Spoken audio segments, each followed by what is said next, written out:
Hola, bienvenidos al curso Electrónica B. Mi nombre es Marcelo Pérez y hoy veremos la clase número 14, Introducción a los filtros con amplificadores operacionales. En esta clase vamos a ver las distintas características de los filtros y cómo podemos clasificarlos. Lo primero que vamos a hacer es definir qué es un filtro. Para nosotros, un filtro es un circuito eléctrico que nos permite variar la amplitud de las componentes de frecuencia de una señal. En algunos casos también nos permite variar la fase de esta componente de frecuencia. ¿Cómo opera? Supongamos que tenemos una señal, como la que se muestra en azul acá, que está definida en el tiempo, y que podemos analizar las componentes de frecuencia de esta señal. Esas componentes de frecuencia nos muestran que hay componentes de baja frecuencia y componentes de alta frecuencia. A esta señal le vamos a aplicar un filtro.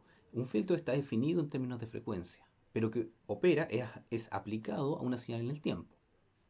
Entonces, este filtro lo que hace es, en términos de frecuencia, amplificar las bajas frecuencias y atenuar las componentes de alta frecuencia. De tal forma de que en el tiempo la señal de salida se ve como una señal mucho más limpia, con menos ruido. Por lo tanto, este filtro que tenemos acá, en términos de frecuencia, lo podemos definir como un filtro que amplifica componentes de baja frecuencia, pero atenúa las de alta frecuencia. Después vamos a ver que eso tiene un cierto nombre específico. ¿Cuáles son las principales aplicaciones de los filtros? Bueno, tienen muchos tipos de aplicaciones, entre ellas las que se mencionan acá. El audio, por ejemplo, cuando queremos atenuar o enfatizar una frecuencia en particular o un rango de frecuencias. En las comunicaciones, cuando queremos limpiar de ruido un cierto canal de comunicaciones. O en los sensores, cuando estos sensores van a un dispositivo análogo digital, tenemos que filtrarlos antes de realizar la conversión digital. Estos tres primeros filtros son filtros de señal, en los cuales no se requiere una alta potencia en la salida del filtro. Tenemos también otros tipos de filtros que se ocupan para potencia, para señales de altas corrientes o altos voltajes. Entre ellos tenemos la conexión a la red de la generación de energía. No queremos que, por ejemplo, en una planta eólica, el ruido generado por los convertidores de potencia que se ocupan ahí para controlar los paneles ingrese a la red eléctrica. Entonces ahí se tiene que ocupar un tipo de filtro. Y también los filtros armónicos, que es cuando tenemos una carga que genera armónicos en los sistemas eléctricos. Los sistemas eléctricos, como ustedes ven acá abajo, usualmente es una señal sinusoidal, de voltaje sinusoidal. Y por lo tanto el generador lo que espera es que la carga le devuelva una corriente sinusoidal, o sea, consuma una corriente que sea sinusoidal. Pero no siempre pasa eso, ¿sí? Porque hay algunas cargas que son no lineales y por lo tanto ante una entrada sinusoidal generan una salida que tiene un alto contenido armónico, como esta azul que ustedes ven acá, que es muy oscilante y no es para nada una sinusoidal con la misma frecuencia del voltaje. Entonces, en estos casos se ocupa un filtro de alta potencia, ¿cierto? Que nos permite filtrar estas frecuencias y entregar a la red una señal sinusoidal. Y de esta forma, el sistema de potencia sigue operando con señales sinusoidales. Vamos a clasificar los filtros de distintas formas. Primero, por tipo. Hay dos tipos de filtros. Los filtros pasivos, que son los filtros que solamente tienen elementos inductivos, capacitivos y resistivos, como los que se muestran en esta figura. Aquí podemos ver el voltaje de entrada, se aplica un inductor y una resistencia, y con un condensador en paralelo se obtiene el voltaje de salida. Entonces esto tiene una cierta respuesta en frecuencia y define la operación del filtro. Este tipo de filtros pasivos se ocupan para frecuencias altas, usualmente mayor a 1 MHz. ¿Por qué? Porque para frecuencias bajas los componentes se empiezan a tornar grandes y costosos. Aquí tengo un ejemplo de un inductor que se ocupa como filtrado a la entrada de los convertidores de potencia, y pueden ver su tamaño bastante grande en comparado con un lápiz, que es lo que tenemos acá abajo. Y en cuanto a los condensadores pequeños que ustedes ven acá abajo son los condensadores que ustedes ocupan usualmente en el laboratorio. Y el azul que ustedes ven acá y el negro son los que ocupamos en electrónica de potencia. También se pueden clasificar en filtros activos, la contraparte, ¿cierto? Estos filtros activos, la diferencia es que tienen amplificadores operacionales, como este que se muestra acá. Usualmente este amplificador operacional se conecta utilizando también resistencias y condensadores.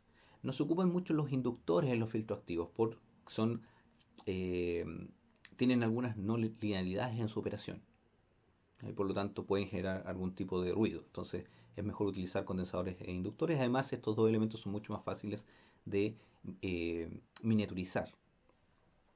Este tipo de filtro se ocupa usualmente para frecuencias menores a 1 MHz, porque 1 MHz es usualmente el ancho de banda de los amplificadores operacionales y tienen la característica que no entregan una alta potencia, porque tienen, si se fijan acá, la salida, voltaje de salida, está, la corriente que sale por acá está entregado por el amplificador operacional, por lo tanto está limitado a la corriente máxima del amplificador operacional. Es decir, son filtros que lo podemos ocupar para señales. Acá pueden ver abajo un inductor, ¿cierto? Que mide unos cuantos milímetros. Y acá pueden ver los distintos tamaños de los componentes resistivos y capacitivos que se ocupan y comparados con un fósforo. ¿Ya? En algunos casos, a pesar de que estemos en frecuencias bajas, con menos de 1 MHz, por ejemplo los 50 Hz del sistema eléctrico, nos vemos obligados a usar filtros pasivos por la cantidad de corriente que se necesita. La segunda clasificación es a través de la función filtrante que estos filtros tienen en términos de frecuencia.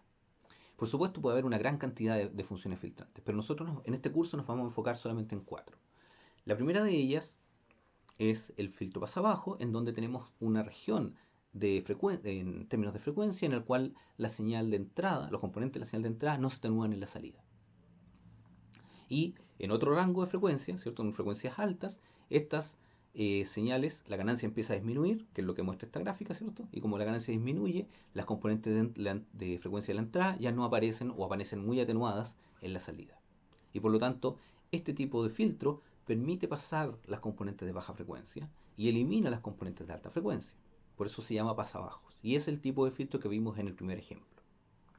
Luego tenemos el pasa alto, que realiza la función complementaria, es decir, las componentes de alta frecuencia. Para las componentes de frecuencia tiene una ganancia alta, es decir, permite que pasen desde la señal de entrada a la señal de salida, pero las componentes de baja frecuencia, en particular la frecuencia cero, no permite que aparezcan en la salida. Las atenúa. Entonces podemos ver que efectivamente la ganancia para frecuencias bajas es muy pequeña, mientras que para frecuencias altas es más grande. Tenemos también los filtros pasabanda, que como se puede ver acá, tienen una ganancia alta en un cierto rango o en una cierta banda de frecuencias. En esta banda de frecuencias, entonces, las componentes de la señal de entrada aparecen exactamente igual en la señal de salida. Y todas las componentes que están fuera de la banda de frecuencia son atenuadas. ¿Para qué sirve esto? Cuando, por ejemplo, en audio queremos filtrar o trabajar con frecuencias que solamente están entre los 20 Hz y los 20 kHz, que es el rango en el cual se generan los señales audibles. ¿Ya?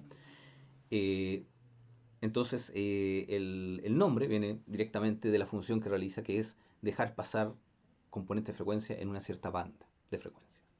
Y la contraparte del pasabanda es el eliminabanda, en donde se realiza la función inversa, es decir, dentro de una cierta banda de frecuencias atenuamos todas las señales que vengan desde la entrada y por lo tanto solamente mantenemos las frecuencias bajas y las frecuencias altas, pero todas las que están cerca de la banda central se atenúan. Esto se ocupa en particular cuando queremos eliminar una frecuencia. Después vamos a ver algunas aplicaciones de eso. Una vez que tenemos las distintas clasificaciones, ahora vamos a definir los parámetros más importantes del filtro. Lo primero que tienen que saber es que los filtros son analizados en frecuencia. A diferencia de los capítulos anteriores, en donde analizamos los circuitos en tiempo, en este capítulo todo el análisis va a ser en frecuencia. Y por lo tanto, cuando veamos la respuesta de la entrada, de la salida con respecto a la entrada, lo que vamos a obtener va a ser una función de transferencia en frecuencia, es decir, en la señal S de Laplace. Y esa señal va a estar compuesta por un numerador y un denominador, una función de transferencia. El orden del filtro, que es el primer parámetro que vamos a analizar, corresponde al grado relativo entre el polinomio del numerador y el polinomio del denominador de la función de transferencia.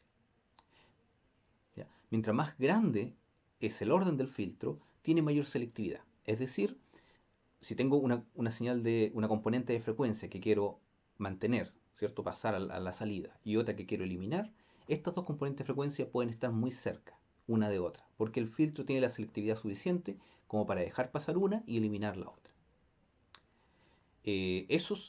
Depende, el orden del filtro es muy importante en este sentido, porque ese orden nos indica cuánta es la separación de estas dos frecuencias. Mientras más juntas estén, ¿cierto? Mientras más selectivo sea el filtro, es decir, más la pendiente de la banda de paso sea más grande, tiene un mejor desempeño. El problema es que el, mucho más complejo, los filtros de orden alto son mucho más complejos de implementar. El segundo parámetro corresponde ya a la banda de paso. La banda de paso es el rango en frecuencia en las cuales no atenuamos las componentes de frecuencia de la señal de entrada. ¿Ya? Es decir, dejamos pasar componentes de frecuencia desde la entrada hacia la salida, con alguna ganancia. La banda de paso de un filtro pasabanda, podemos verla acá abajo, va desde 0 Hz hasta una cierta frecuencia. Luego en el pasalto podemos ver que esta banda de paso está en las frecuencias altas y en el caso del filtro pasabanda es fácilmente identificable la banda de paso porque es la que nosotros definimos en donde pasan las frecuencias. La ganancia de paso, A0 se va a llamar a lo largo del capítulo, define la amplificación o atenuación en la banda de paso. El filtro nosotros podemos diseñar con distintas ganancias. Puede ser mayor a 1, puede ser menor a 1. Entonces vamos a amplificar o atenuar la señal. Usualmente lo que vamos a hacer en este capítulo es diseñar los filtros con ganancias unitarias, con 0 decibeles. Entonces, esa ganancia, si bien usualmente va a ser unitaria, puede ser un poco mayor o puede ser un poco menor. Y esa ganancia corresponde a la ganancia de paso. En los ejemplos que se muestra acá, en los tres casos es 0 decibel. Y tenemos, por último, la frecuencia de corte. Esta frecuencia de corte define los límites de la banda de paso, o el límite de la banda de paso dependiendo del tipo de filtro. Este límite se define cuando la ganancia se reduce a un 70% de la ganancia que hay en la banda de paso. Ese 70% corresponde al 1 partido por raíz de 2 y son menos, en términos decibeles, son menos 3 decibeles. Es decir, si yo tengo una ganancia de paso, cuando esta ganancia de paso se reduce 3 decibeles, corresponde a mi frecuencia de corte. Es decir, limita cuáles son los bordes de la ganancia de la banda de paso. En el caso del ancho del filtro bajo, que es el que mostramos acá abajo al principio, podemos ver que hay una frecuencia de corte que nos indica de esa frecuencia de corte hacia abajo es la banda de paso y arriba de esa frecuencia de corte ya las señales se empiezan a atenuar. En el caso del pasa alto es al revés, ¿cierto? Con frecuencias bajas, bajo la frecuencia de corte las señales se atenúan, sobre la frecuencia de corte las señales pasan y en el caso de los filtros pasabanda y eliminabanda se definen dos frecuencias de corte, una frecuencia de corte inferior y superior, que en el caso de del filtro pasabanda definen los límites de la banda. Bien, además de estos parámetros base, tenemos otros parámetros que se aplican solamente a algunos tipos de filtros. En el caso de los filtros pasabanda y eliminabanda, definimos la frecuencia central, que es la frecuencia que está en el centro de la banda de paso, en el caso de la banda de paso, o entre las dos bandas de paso, en el caso del eliminabanda. Tienen que tener en cuenta que esta frecuencia central se expresa, este eje está expresado en términos logarítmicos y por lo tanto la frecuencia central se expresa en términos de la media logarítmica entre las dos frecuencias, es decir, la raíz de la multiplicación de las dos frecuencias. Tenemos el ancho de banda que corresponde al ancho de la banda de paso. Puede ser en hertz o en radianes por segundo. En el caso y este ancho de banda se define para, por supuesto, el filtro pasabanda, como es la que tenemos acá, pero también se define este ancho de banda para los filtros pasabajos, porque esa banda va desde 0 hasta la frecuencia de corte. Y por último tenemos el factor de calidad, que es el que mide la razón entre la frecuencia central y el ancho de banda. Y esto, por lo tanto, solamente es válido para los filtros pasabanda y eliminabanda. Este parámetro se utiliza para medir la selectividad del filtro. Es decir, si tenemos un ancho de banda pequeño, muy pequeño, quiere decir que la banda en la cual yo puedo filtrar es muy delgada y la selectividad del filtro es muy alta. Con eso nos da una cierta medida de la calidad del filtro, qué tan bueno es el filtro. Bien, con esto entonces vimos hoy la definición de los filtros, la caracterización de los filtros, la clasificación por distintos tipos y finalmente los parámetros más importantes. Con eso terminamos la clase. Muchas gracias.